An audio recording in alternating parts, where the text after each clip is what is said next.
অসহায়দের জন্য ভাড়া free. Submersible, এটাই হলো সেই সাবমের্সিবল। আর এই যে সবুজ ভাইয়ের হাত যদি আমার বাইকে পড়ে তাহলে বাইক ওকে। এ বলছে ভাই ফেজারের স্পিড নাকি উঠে না, ডান সাইড থেকে কোনো গাড়ি চাপ দেওয়ার আগে কোনো বাস ট্রাক এই লেনে আসে না। সো আজকের রাইডটা মূলত স্টার্ট হয়েছিল কক্সবাজার থেকে। সো বর্তমানে আমরা কি কন্ডিশনে আছি, কি অবস্থায় আছি, এটা জানার জন্য আমি আই বাটনে একটা লিঙ্ক দিয়ে দিতেছি। আপনারা সেই ভিডিওটা দেখে আসুন, তাহলে বুঝতে পারবেন যে আসলে আমরা এখন বর্তমানে কি অবস্থায় আছি। আর আজকে আপনাদের সামনে ট্যুর সম্পর্কে, আমাদের এই ট্যুর সম্পর্কে, ট্যুরের এক্সপিরিয়েন্স সম্পর্কে কিছু কথাবার্তা বলবো, যেটা আপনাদের কাজে আসবে ইনশাল্লাহ।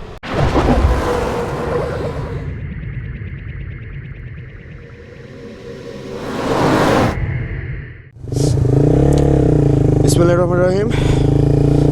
7:10 বাজে আর আমি আছি এখন কুমিল্লা। আমরা 9টা বাইক ছিলাম, 9টা বাইক ছিলাম। তার মধ্যে 4টা বাইক প্লাস 4 জন পিলিয়ন, টোটাল 8 জন খুবই ক্লান্ত হয়ে পড়ছে। সো তাদের কুমিল্লা একটা রেস্ট হাউসে ঘুমানোর ব্যবস্থা করা হলো। দেন এখন আমরা ঢাকার উদ্দেশ্যে আবার যাচ্ছি। 5টা বাইক, 5 জন। আমাদের ঢাকায় কাজ আছে, এই কারণে আমাদের যেতেই হচ্ছে। তো এরা হয়তো 2-4 ঘন্টা ঘুমায়া দেন ঢাকার দিকে ব্যাক করবে,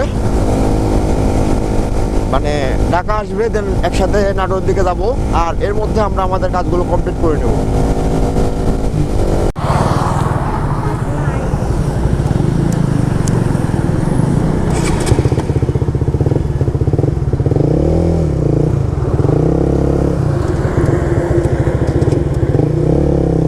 আসেন আসেন।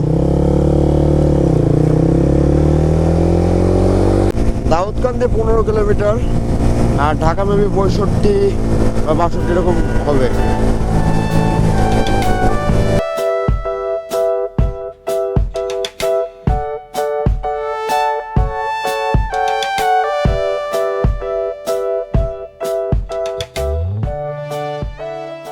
আজকে মনে হইতেছে ব্যাক করার দিন মনে হয় রাস্তা শেষ হয় না, বাট মানে যেদিন কোনো কিছু দেখার উদ্দেশ্যে বা কোনো ট্যুরে সবাই যায় সেদিন মেবি খুব তাড়াতাড়ি রাস্তা শেষ হয়ে যায়, এরকমটাই মনে হতেছে আজকে আমার ওয়েল প্রায় শেষ। সামনে কোনো ওয়েল পাম্প পাইলেই আমার ওয়েল নিতে হবে। আমারও কালকে থেকে প্রায় 500+ কিলোমিটার বাইক চালানো হয়েছে, কিন্তু রেডিয়েটার অন হয় নাই। এই ঢাকার জ্যামের মধ্যে ঢুকে রেডিয়েটার অন হয়ে গেছে। আর আমি কালকে থেকে বাইক রাইড করতেছি অ্যান্ড এখনও করতেইছি। ঢাকার আর কি অলিগলি খুব বেশি চিনি না আমি, এই কারণে ঢাকায় ঢুকলে অপরিচিত জায়গা হলে এই ম্যাপ দেখে দেখে চলতে হয়। তারপরে এটা একটা ভেজাল্লা বিষয় আমার কাছে মনে হয়। খুব কষ্টে ফার্মগেট এরিয়াতে আসছি। তো ফার্মগেট টু মিরপুর 10 বা 60 ফিট কেমনে যাইতে হয় সেটা আমার জানা আছে। সো এখন আর সমস্যা হবে না ইনশাল্লাহ। আরে আবার জ্যাম রে ভাই, কি একটা অবস্থা, তো জ্যাম আর জ্যাম। ঢাকা শহরে এই জন্যে খুবই প্যারা লাগে রে ভাই। ঢাকায় ঢুকছি প্রায় 2 ঘন্টা হইল, 2 ঘন্টা হয় নাই, হ্যাঁ 2 ঘন্টাই, প্রায় 2 ঘন্টা। এখনও মিরপুর পৌঁছাতে পারলাম না, এত জ্যাম। সামনে একটা সিএনজি দেখতেছি, সিএনজির ওপরে গাছ, ফুল ইত্যাদির পুরস্কারপ্রাপ্ত সিএনজি। অসহায় গরিব রোগীদের জন্য ফ্রি যাতায়াত সিএনজি চালক দুলাল চন্দ্র 0 নাম্বার দিয়ে দিছে। ডান সাইড লেখছে অসহায় গরিব রোগীদের জন্য ফ্রি যাতায়াত সিএনজি, মানে অসহায়দের জন্য ভাড়া ফ্রি, এটা মিন করছে আর কি। তো এরকম উদ্যোগ যদি সবাই নিত তাহলে তো ভালোই হইতো। 6.5 hours later. আমাকে অনেকে জিজ্ঞেস করেন যে আমি বাইকের কাজ করাই কই থেকে, তো আজকে আপনাদের সেই ইনফরমেশনটা আমি দিতেছি। আমি বাইকে কাজ করাই 60 ফিট মোটোপ্লেক্স থেকে। এটা হলো সবুজ ভাইয়ের গ্যারেজ।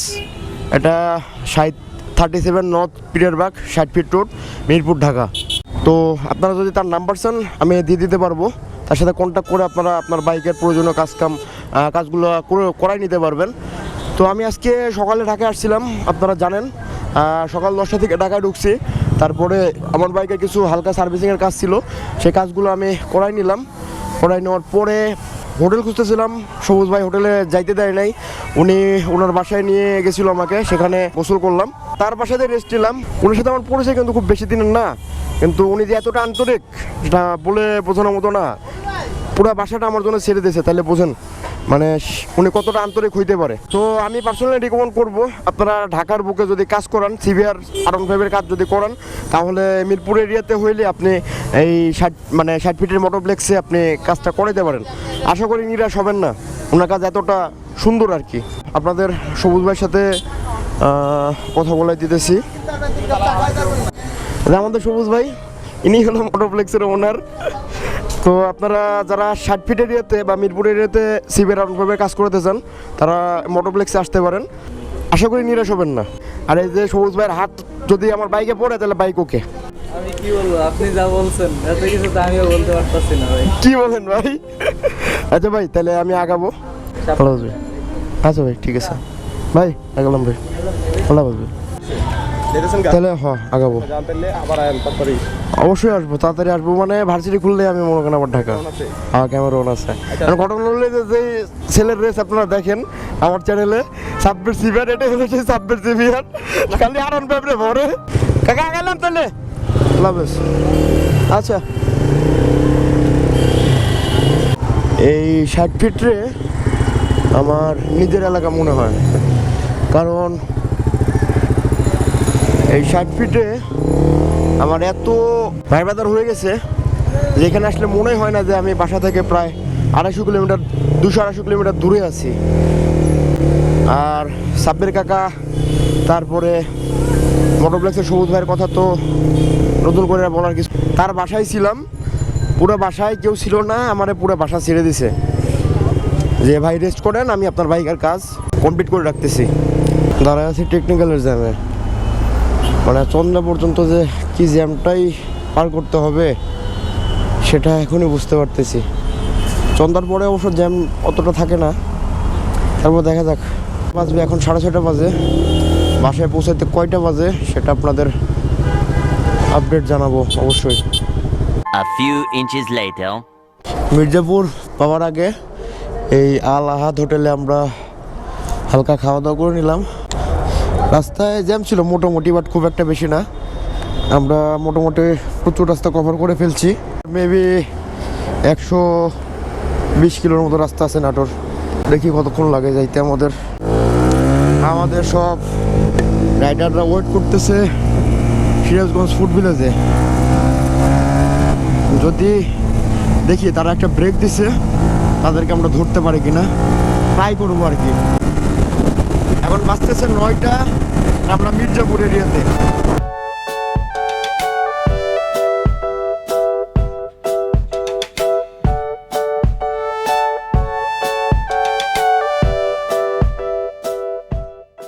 মোটামুটি কুয়াশা আছে রাস্তায়, এজন্য অতটা বেশি ক্লিয়ার দেখতেও পাচ্ছি না।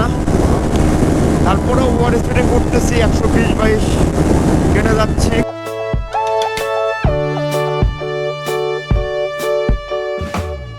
তার মোটামুটি ভালো টানতেছে, ওরা সময় দেখতেছি 120-25 আমি টানতেছি, বাট এদার আমার সামনে।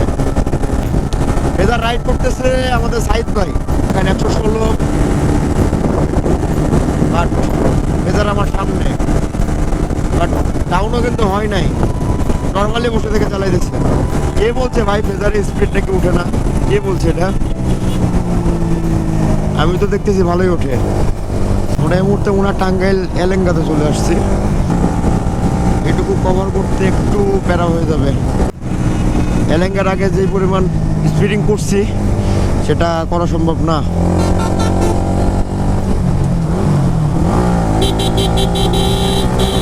তবে এই রাস্তায় আপনার যে বামে আমি যে লেনটা ধরছি, ডান সাইড থেকে কোনো গাড়ি চাপ দেওয়ার আগে, কোনো বাস ট্রাক এই লেনে আসে না। এদিক থেকে একটা সুবিধা আছে। তবে যেরকম ভ্যান রিক্সা দেখতে পাওয়া যায় এই লেনে, আর অনেক সময় গর্তও থাকে, যেগুলো দেখে শুনে চলতে হয়। এই যে অটো রিক্সা, হাইওয়েতে অটো রিক্সা।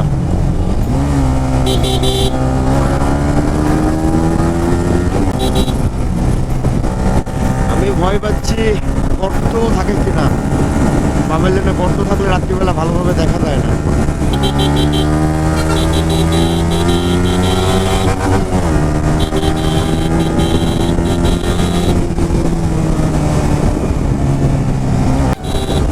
দেখেন আমি সব কিন্তু ওটি নিতেছি বাম সাইড দিয়ে। এই যে এখানে কিন্তু আবার আপনি বাম সাইড দিয়ে ওটি নিতে পারবেন না, অলরেডি ট্রাক বামে চাপ দিচ্ছে। তবে হর্ন দিয়ে আপনি সাইড দিতে পারেন। হুটহাট আবার বাম দিয়ে ওটি নিয়েন না, তাহলে সমস্যায় পড়তে হতে পারে। অনলি 9:25 বাজে আর আমরা যমুনা সেতু পেয়ে গেছি অলরেডি।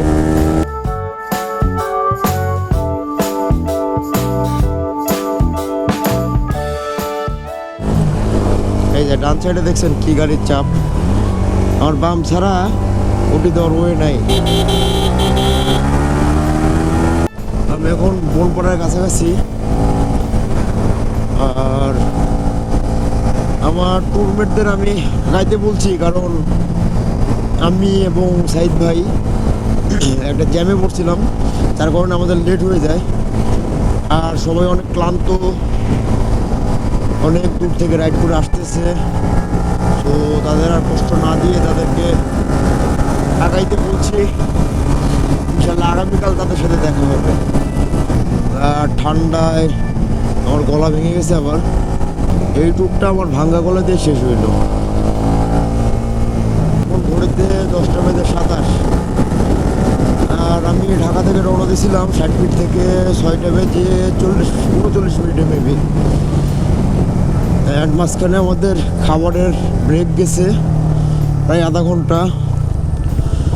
সো সেই হিসাবে আমার সময় লাগলো 3.5 ঘন্টার মতো বনপাড়া আসতে। বনপাড়া থেকে নাটোর প্রায় 20 কিলো রাস্তা। এখানে 20 মিনিটের মতো সময় লাগতে পারে। আপনাদের একটু আগে বলতেছিলাম যে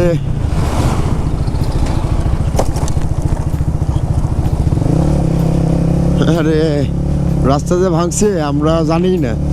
আমরা 7 দিন যাবত নাটোরে নাই। সো নাটোরের রাস্তা গত 7 দিনে কী কী পরিবর্তন হয়েছে সেটা আমরা জানি না। তো আপনাদের বলছিলাম যে আমার টুরমেটরা সবাই আগাইছে, সবাই বাসায় চলে যেতে বলছি, কারণ আমরা লেট। তো দেখলাম তারা বাসায় যায় নাই। 5-6 জন আমাদের জন্য ওয়েট করতেছিল। অ্যান্ড আমরা আসার পরে এখন আমরা নাটোরের কাছাকাছি প্রায় দত্তপাড়া আছি।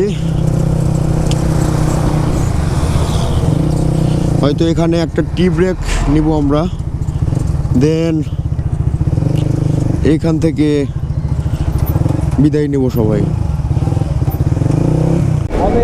বড় ভাই অনুভূতি কি আপনার? অনুভূতি কি? অস্থির অনুভূতি না? কিন্তু আসলে আমি চাইলেই ট্যুরের ভিডিওটা মানে লাস্ট পার্টে আমি ট্যুরের ভিডিওটা শেষ করে দিতে পারতাম, কিন্তু শেষ করি নাই, কারণ ট্যুরের ভিডিওটা আসলে আমার কাছে একটা মেমোরি। সো এই মেমোরিটা আমি কেটে সেটে একদম ফেলে দিতে চাই না। এই কারণে আসলে আমার ট্যুরের ভিডিওগুলো লং হয়ে যায়। তো এখন আসি ট্যুরের বিষয়ে, মানে ট্যুর সম্পর্কে আপনাদের সাথে যে কথাগুলো বলতে যাচ্ছিলাম। তো আমার ট্যুর পার্টনার ছিল রবিন ভাই। রবিন ভাই কিছু বলেন ট্যুর সম্পর্কে। ট্যুর বিষয়ে আর কি বলবো ভাই, ট্যুর নিয়ে হতাশ। ট্যুরটা কোনো রকম কমপ্লিট করে চলে আসছি, ফুলফিল করতে পারি নাই। আসলে ট্যুরটা নিয়ে অনেক প্ল্যান করে গিয়েছিলাম, ম্যাপিং করে গেছিলাম যে এই জায়গায় যাব, বাট অ্যাকচুয়ালি আমাদের কিছু পোলাপাইনের কারণে হয় নাই। তো আজকে আমাদেরকে মানে আমাদের যে এখানে দেখতে পাচ্ছেন যে বাসায় মানে চলে আসছি আমরা নাটোরে। আজকে নাটোরে আসার কথা ছিল না, আমাদের প্ল্যান ছিল এরকম যে আমরা ট্যুর কমপ্লিট করে তেঁতুলিয়া থেকে টেকনাফ থেকে তেঁতুলিয়া মারবো, মানে টিটি কমপ্লিট করব একসাথেই। তো এক প্রকার মন ভেঙে যাওয়ার কারণে আমরা আর সেটা কমপ্লিট না করে ব্যাক করছি। মানে চলে মোট কথা গেছিলাম আমরা অনাকাঙ্ক্ষিত কিছু কারণবশত আমাদের যেই প্ল্যানগুলো ছিল এগুলো যখন আমরা কমপ্লিট করতে পারি নাই তখন আসলে আমাদের টেকনাফ টু তেতুলিয়া রাইডের মনটাও আসলে ভেঙে যায়। গেছিল। তো আমরা লাস্টে একটা ডিসিশন নেই যে যেহেতু এটা আমাদের ক্যান্সেল হয়ে গেল সেহেতু আমরা টেকনাফ তেতুলিয়া এবার শেষ করব না। আর এবার আমাদের টুরমেটও অনেক বেশি ছিল, মানে পার্টনারগুলো প্রায় 25 জনের টিম ছিল আমাদের। সো আসলে বেশি জন হলে অনেক বেশি অনেক একটু প্রবলেম হয়ে যায়। এরপর থেকে এই কারণেই আমরা নির্দিষ্ট কিছু পার্সন যাব, সব কিছু কমপ্লিট করে চলে আসবো, এই আর কি আশা আর কি। হয়তো আপনাদেরকেও এই একটা ইনফরমেশন দেই যে যত কম পার্সন হবে ট্যুর করে তত মজা পাবেন। আমাদের ট্যুরে 10 জনের বেশি নেওয়াই উচিত না, যত কমে সম্ভব। আর 10 আপনার জনের যদি উপরে খুব হলেই close হয়, ঝামেলা। আপনার রাইডিং স্টাইলের সাথে আরেকজনের রাইডিং স্টাইল মিলে যাচ্ছে, এরকম পাবলিক যদি এরকম আপনার পার্টনার যদি হয় তাহলে ওই ট্যুরে আপনি অনেক বেশি মজা পাবেন। তো এটাই ছিল আমাদের ট্যুর নিয়ে কথাবার্তা। আর আপনারা আজকে যে ভিডিওটা দেখতেছেন এটাও কিন্তু আসলে ইয়েতে করা, মানে যেই প্লেলিস্টে দেখতেছেন এটা রিনেমও কিন্তু করা আছে সাজেক টেকনাফ তেতুলিয়া। যদিও আমরা এই টেকনাফ তেতুলিয়া শেষ করতে পারি নাই, তো আমরা কিছুদিন পরে আবার হয়তো যেগুলো টিটি মারবো। প্ল্যান কমপ্লিট করি নাই হ্যাঁ। সেগুলো প্ল্যানগুলো কমপ্লিট করবো। বিশেষ করে থানচি মারার ইচ্ছা হ্যাঁ আছে। থানচি, তারপরে আমরা মারাংতং ওঠার ইচ্ছা আছে, মারাংতং। তারপরে তিনদুতে যাওয়ার ইচ্ছা আছে, বা এরকম আরও কিছু প্ল্যান আছে আমাদের। এইগুলো কমপ্লিট করে আমরা এই প্লেলিস্টটা সমাপ্তি টানবো। ট্যুর নিয়ে আর কথা বাড়াতে যায় না, এই ভিডিওটাও হয়তো লং হয়ে গেছে। তো সবাই ভালো থাকুন, সুস্থ থাকুন, আর দেখতে থাকুন two wheelers live, the life of a two wheelers. Allah হাফেজ।